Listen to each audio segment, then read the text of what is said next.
Private member bill గురించి మాట్లాడుతున్నారు ఇక్కడ.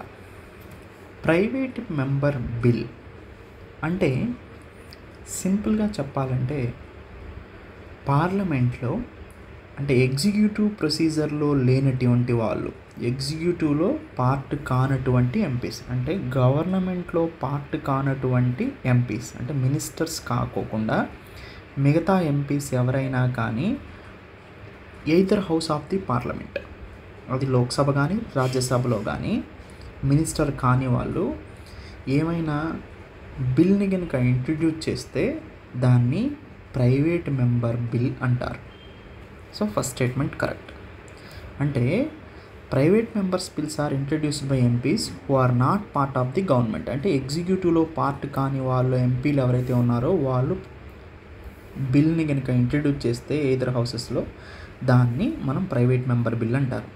తర్వాత ఈ కాన్స్టిట్యూషన్ని అమెండ్ చేసే బిల్ను కూడా ప్రైవేట్ మెంబర్ ఇంట్రడ్యూస్ చేయొచ్చు. ఎస్, కరెక్టే. కానీ స్టేట్ లెజిస్లేచర్లో ఇంట్రడ్యూస్ చేయకూడదు, పార్లమెంట్లో ఇంట్రడ్యూస్ చేయొచ్చు. సో ప్రైవేట్ మెంబర్ అయినా ఇంట్రడ్యూస్ చేయొచ్చు, లేదా అదర్ మినిస్టర్స్ అయినా ఇంట్రడ్యూస్ చేయొచ్చు. ఇక్కడ ప్రైవేట్ మెంబర్ పరిస్థితుల్లో చూస్తే ప్రైవేట్ మెంబర్ కూడా రాజ్యాంగ సవరణ బిల్లుని పార్లమెంట్లో లోక్సభలో కానీ రాజ్యసభలో కానీ ఇంట్రడ్యూస్ చేయొచ్చు, ప్రవేశపెట్టచ్చు, తప్పులేదు. సెకండ్ స్టేట్మెంట్ కూడా కరెక్టే. ఇంకొక మోస్ట్ ఇంపార్టెంట్ పాయింట్ ఏంటంటే, సో డ్రాఫ్ట్ చేసినప్పుడు ఈ ప్రైవేట్ మెంబర్ ఎవరైతే ఉన్నాడో అతన్ని బిల్లు తయారు చేసుకున్నప్పుడు ఇది రాష్ట్రపతి ఆమోదం లేదా లా డిపార్ట్మెంట్ ఆమోదం ఏమీ పొందాల్సిన అవసరం లేదు. ముందే ఆ మెంబర్ కన్సర్న్ ఉంటే చాలు. ఆ మెంబర్ ఏంటి, ఆయన కాన్స్టిట్యుయెన్సీస్లో ఆయన ఉన్నటువంటి నియోజకవర్గంలో ఉన్నటువంటి సమస్యల గురించి ఆ బిల్ను రూపొందించుకుంటాడు. అతని యొక్క ఓన్ చాయిస్ అది, లా డిపార్ట్మెంట్ దానికి సంబంధం లేదు.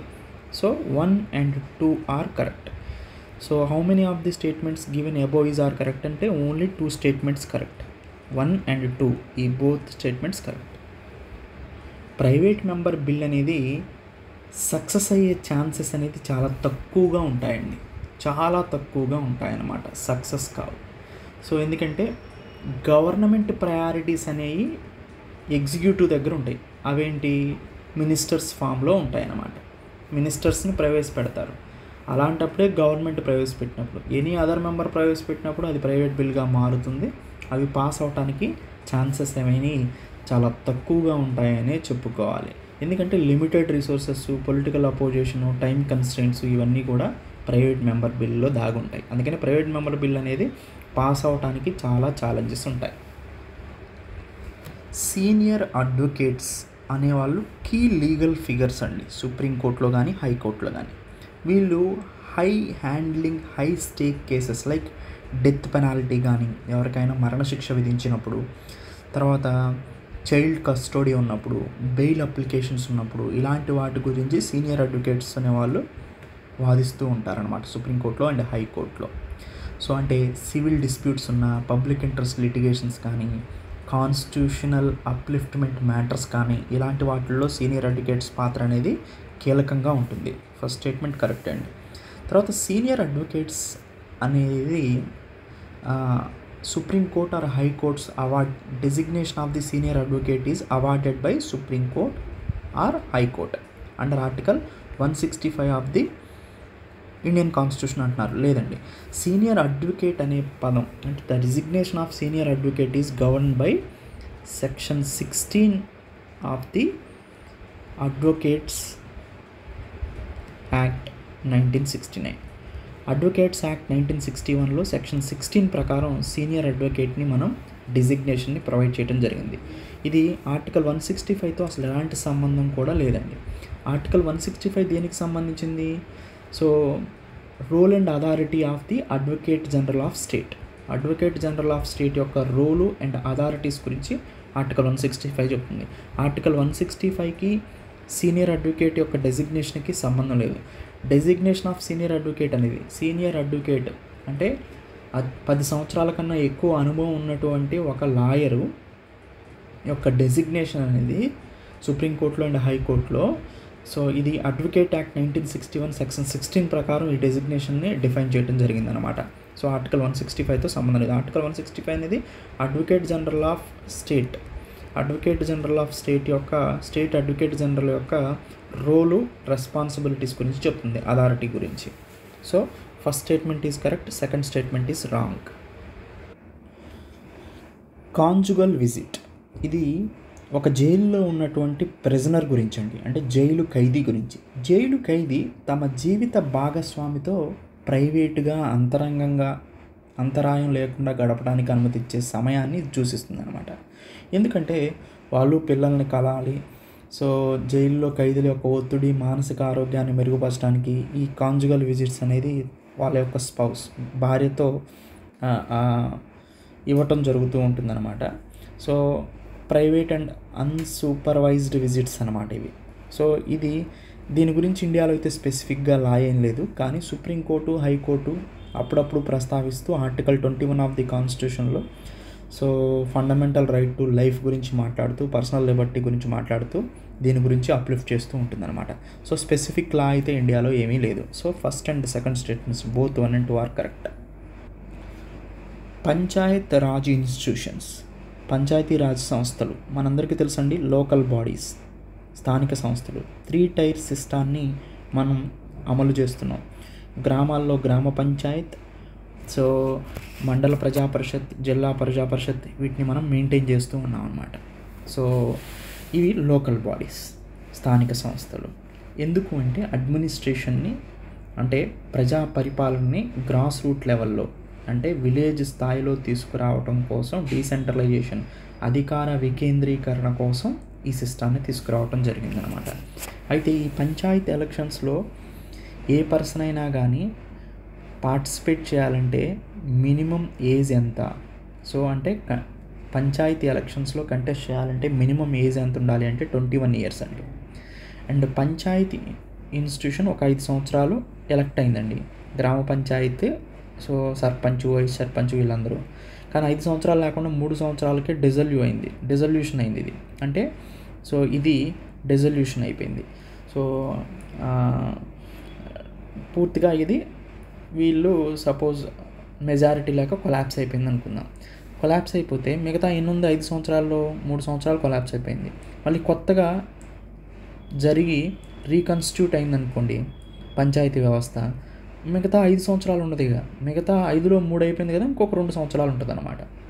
ఓకే, రిమైనింగ్ టర్మ్ మాత్రమే కంటిన్యూ అవుతుంది according to 73rd constitution amendment act 1992 ప్రకారం.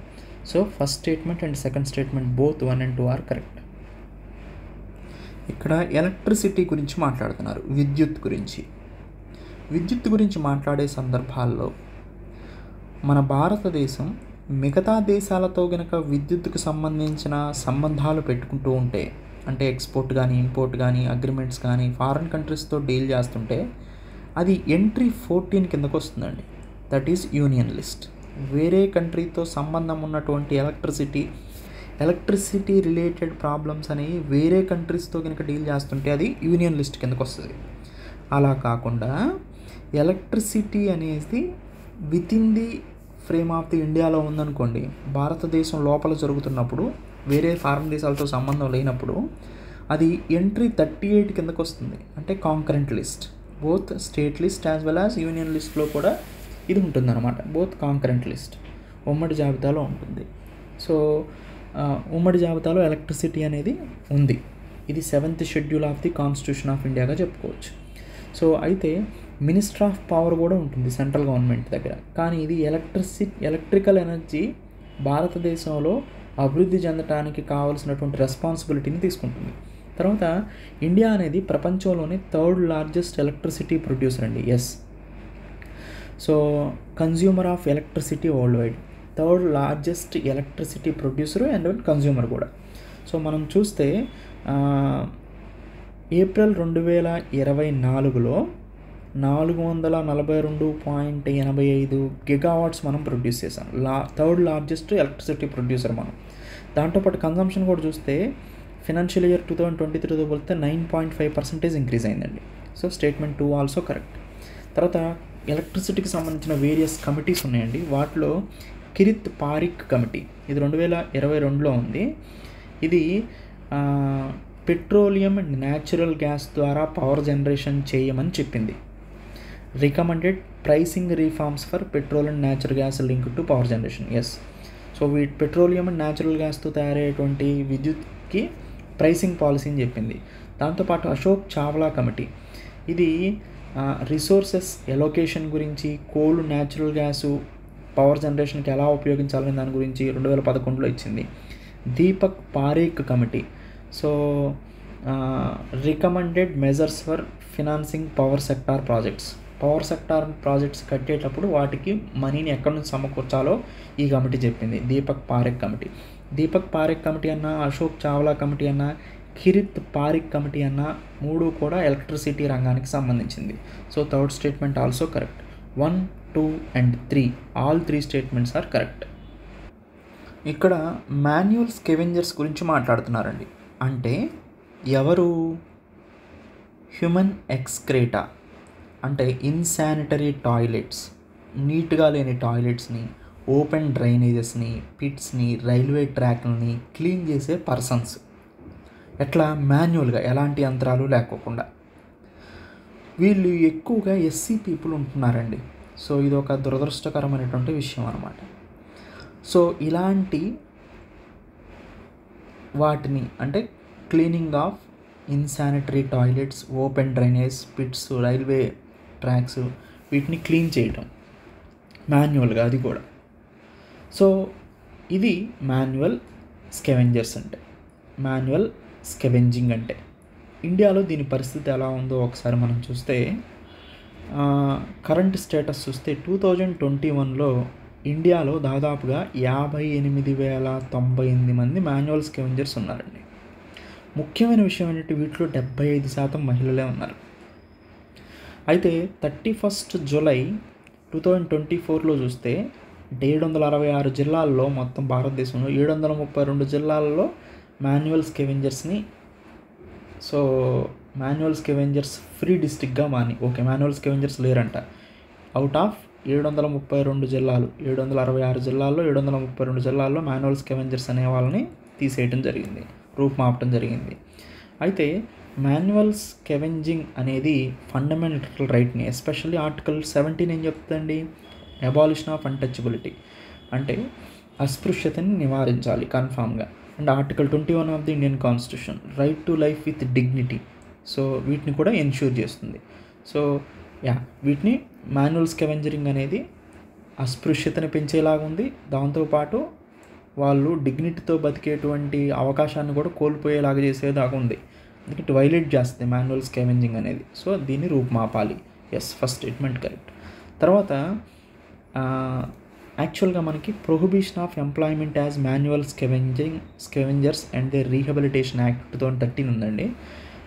ఇది దేని గురించి మాట్లాడుతుందంటే, ఇన్సానిటరీ లెట్రిన్స్ని, అంటే ఇన్సానిటరీ లెట్రిన్స్ని అబాలిష్ చేయాలి, అంటే నీట్గా పెట్టుకోవాలి లెట్రిన్స్ని. సో అలాంటి వాటిని డిమాలిష్ చేయాలి, ఇన్సానిటరీగా ఉన్నటువంటి వాటిని వాడకూడదు అని చెప్తుంది. కానీ SC ST prevention of atrocities act 1989 ఏం చెప్తుందంటే, సో షెడ్యూల్ కాస్ట్ ఎంప్లాయ్మెంట్ని, అంటే employment of schedule caste in manual స్కెవెంజింగ్ని క్రిమినలైజ్ చేయడం జరిగిందనమాట. సో ఎవరైతే మాన్యువల్ స్కెవెంజింగ్గా తీసుకుంటారో వాళ్ళని క్రిమినల్ కేసెస్ పెట్టడం జరుగుతుంది according to SC ST atrocity act. So కానీ ఇక్కడ criminalising the employment of schedule caste in manual scavenging అనేది prohibition of employment as manual scavenging and rehabilitation act కింద పెట్టారు, కాదు. So second statement wrong. SC ST atrocities prevention act 1989 ప్రకారం criminalise చేయడం జరిగిందండి. So ఈ యాక్ట్ ప్రకారం క్రిమినలైజ్ చేయలేదు, 2013 యాక్ట్ ప్రకారం అయితే క్రిమినలైజ్ చేయలేదు. SC ST prevention of atrocities act 1989 ప్రకారం క్రిమినలైజ్ చేశారు. అందుకని second statement wrong, 1 only correct. Kaka Kalelkar commission and Idate commission and Kaka Kalelkar commission, ఇవి వేటికి సంబంధించినవి అంటున్నారు. కాకా కలేల్కర్ కమిషన్ అనేది ఫస్ట్ బ్యాక్వర్డ్ క్లాస్ కమిషన్ అండి. సో ఇది ప్రెసిడెన్షియల్ ఆర్డర్ ద్వారా article 340 of the Indian constitution, అధికరణం 340 భారత రాజ్యాంగం ప్రకారం జనవరి 29, 1953 ఏర్పాటు చేశారు. ఎవరైతే బ్యాక్వర్డ్ క్లాసెస్ నుంచి ఎక్స్క్లూడ్ అయ్యారో వాటిని ఐడెంటిఫై చేసి వాళ్ళకి వెల్ఫేర్ మెజర్స్ ఇవ్వాలి అని చెప్పిందే కాకా కలేల్కర్ కమిషన్ అండి. దాంతోపాటు ఇదాతే కమిషన్ ఆర్ ఐడేట్ కమిషన్. ఇదాతే కమిషన్ ఏంటండి? ఇదాతే కమిషను బీకు రామ్జీ ఇదాతే ఇతను చైర్మన్గా ఏర్పాటు చేయబడినటువంటి కమిషనే సో ఇదాతే కమిషన్. ఇది ట్రైబ్స్లో ముఖ్యంగా denotified, nomadic, semi nomadic tribes, DNTs అంటారు వీళ్ళని. ఈ ట్రైబ్స్లో డీనోటిఫై ఉన్న వాళ్ళు, నొమాడిక్, సెమీ నొమాడిక్ ట్రైబ్స్ ఎవరైతే ఉన్నారో, అంటే ఎస్సీ, ఎస్టీ, ఓబీసీ లిస్టుల్లో జాయిన్ అవ్వని వాళ్ళు ఎవరైతే ఉన్నారో వాళ్ళని ఐడెంటిఫై చేసి వాళ్ళకు కూడా వెల్ఫేర్ మెజర్స్ తీసుకురావాలని చెప్పిందండి. సో మొత్తానికి కాకా కలేల్కర్ అండ్ బీకు రామ్జీ ఇదాతే కమిషన్స్ వేటికి సంబంధించినవి అంటే identification and welfare of backward classes and ట్రైబ్స్కి సంబంధించింది. Option D is correct. Central information commission గురించి ఇక్కడ మాట్లాడుతున్నాము. ఇది రైట్ టు ఇన్ఫర్మేషన్ యాక్ట్ 2005ని బేస్ చేసుకొని ఏర్పాటు చేసినటువంటి సంస్థ. సో ఒక చట్టం ద్వారా ఇది ఏర్పడింది కాబట్టి it is a statutory body, అంటే చట్టబద్ధమైన సంస్థ. It is not a constitutional body. రాజ్యాంగపరమైన సంస్థ కాదు. రాజ్యాంగంలో దీని గురించి చెప్పలేదు, సెంట్రల్ ఇన్ఫర్మేషన్ కమిషన్ గురించి. ఆర్టీఐ యాక్ట్ 2005ని ఇంప్లిమెంట్ చేయడం కోసం రైట్ టు ఇన్ఫర్మేషన్, సిటిజన్ యొక్క రైట్ ఇన్ఫర్మేషన్ తెలుసుకోవటం ఏంటి, పబ్లిక్ సెక్టార్లో ఏం జరుగుతుంది, ఫైనాన్షియల్ ఇన్స్టిట్యూషన్లో ఏం జరుగుతుంది, central government, union territory, state గవర్నమెంట్లో ఏం జరుగుతుంది, ఆ గవర్నెన్స్ ఎలా జరుగుతుంది. సో నాకు సంబంధించిన రైట్ అనమాట ఇన్ఫర్మేషన్ తెలుసుకోవడం. ఎలాంటి ఇన్ఫర్మేషన్ అయినా తెలుసుకోవడానికి నాకు రైట్ ఉంది యాజ్ ఏ సిటిజన్గా. దాన్ని ఎన్ష్యూర్ చేయడమే ఈ సెంట్రల్ ఇన్ఫర్మేషన్ కమిషన్ యొక్క ముఖ్య ఉద్దేశం అనమాట. It is not a constitutional body, it is a statutory body, చట్టబద్ధంగా ఏర్పాటు చేయబడింది. అయితే ఇది ఏర్పాటు చేసినప్పుడు ఒక సెంట్రల్ ఇన్ఫర్మేషన్ కమిషనర్ ఉంటారు, దాంతోపాటు నాట్ మోర్ దాన్ 10 మెంబర్స్ ఉండాలండి. సెంట్రల్ ఇన్ఫర్మేషన్ కమిషనర్స్గా నాట్ ఎక్సీడింగ్ 10 మెంబర్స్. సో 10 మంది కన్నా ఎక్కువ కాకుండా దీంట్లో సెంట్రల్ ఇన్ఫర్మేషన్ కమిషన్ మెంబర్స్ ఉండొచ్చు అనమాట. సో మొత్తానికి సిఐసి ఒకళ్ళు ప్లస్ 10 మెంబర్స్, మొత్తం 11 మెంబర్స్ ఉండొచ్చు. దీంట్లో 10 కన్నా ఎక్సీడ్ అవ్వకూడదు. అయితే ఎవరు అపాయింట్ చేస్తారు వీళ్ళని అంటే ఒక కమిటీ ఏర్పాటు చేస్తుంది, ఆ కమిటీ అపాయింట్ చేస్తుంది. ఆ కమిటీలో ఎవరు ఉంటారంటే ప్రైమ్ మినిస్టర్ చైర్పర్సన్గా ఉంటారు, లీడర్ ఆఫ్ అపోజిషన్ లోక్సభలో ఇంకొక లీడర్ ఆఫ్ అపోజిషన్ లోక్సభలో ఉంటారు, union cabinet minister, prime minister nominate చేసినటువంటి యూనియన్ క్యాబినెట్ మినిస్టర్ మూడో పర్సన్గా ఉంటారు. ఈ ముగ్గురు కలిసి మెంబర్స్ని అపాయింట్ చేస్తారు. సో వీళ్ళు ఎంపీలు, ఎమ్మెల్యేలు అయి ఉండకూడదు, ఆఫీస్ ఆఫ్ ప్రాఫిట్ తీసుకోకుండా ఉండాలి, రీఅపాయింట్మెంట్కి వీళ్ళు అనర్హులు, రీఅపాయింట్ చేయాలి కాదు వన్స్ అపాయింట్ అయిన తర్వాత. వీళ్ళు law, science and technology, social service, management, journalism, governance ఇలాంటి వాటిల్లో నుంచి నిష్ణాతులై ఉండాలన్నమాట. ఇప్పుడు మనం చూద్దాం. It is a constitutional body, no it is a statutory body. రాజ్యాంగ సంస్థ కాదు, జస్ట్ చట్టబద్ధమైన సంస్థ. With ensuring the implementation of the right to information act 2005. ఈ సెంటెన్స్ కరెక్టే. ఆర్టీఐ యాక్ట్ని ఎన్ష్యూర్ చేయడం కోసం ఈ సెంట్రల్ ఇన్ఫర్మేషన్ కమిషన్ అనేది ఏర్పాటు చేయబడింది, కానీ కాన్స్టిట్యూషనల్ బాడీ కాదు, జస్ట్ స్టాచ్యురీ బాడీ, చట్టబద్ధమైన సంస్థ. First statement wrong. It consist of the chief information commissioner, yes, CIC, and up to 10 information commissioners as deemed necessary, yes, up to ఇంకొక 10 మందిని కూడా అపాయింట్ చేసుకోవచ్చు. Correct, second statement correct. So 2 only correct. World Hindi day గురించి మాట్లాడుతున్నాం. అక్కడ హిందీని official language of ఇండియాగా declare చేశారండి, నేషనల్ లాంగ్వేజ్ కాదు, according to article 343 of the Indian constitution. Every year కూడా వరల్డ్ హిందీ డేని మనం సెలబ్రేట్ చేసుకుంటాం. ఎప్పుడు 10th జాన్న. దేనికోసం? హిందీ ప్రజెన్స్ని ఇంటర్నేషనల్ స్టేజ్లో తెలియజేయడం కోసం. ఎందుకు జరుపుకుంటారంటే ఒక హిస్టారికల్ మూమెంట్ జరిగిందండి. యునైటెడ్ నేషన్ జనరల్ అసెంబ్లీలో మొట్టమొదటిసారిగా హిందీ అనేది మాట్లాడటం జరిగిందనమాట 1949 జనవరి 10న. అందుకని ఎవ్రీ ఇయర్ జనవరి 10న మనం వరల్డ్ హిందీ దివాస్గా సెలబ్రేట్ చేసుకుంటాం. ఓకే, సో తర్వాత world Hindi day commemorate the historic moment in 1947 when Hindi was the spoken at the United Nation, first spoken at the United Nation General Assembly. Yes, third statement correct. 2 and 3 are correct. Only 2 statements are correct. Those are 2 and 3. ఈ year theme ఏంటంటే అండి, world Hindi day 2025, a global voice of unity and cultural pride. That is the theme of this year.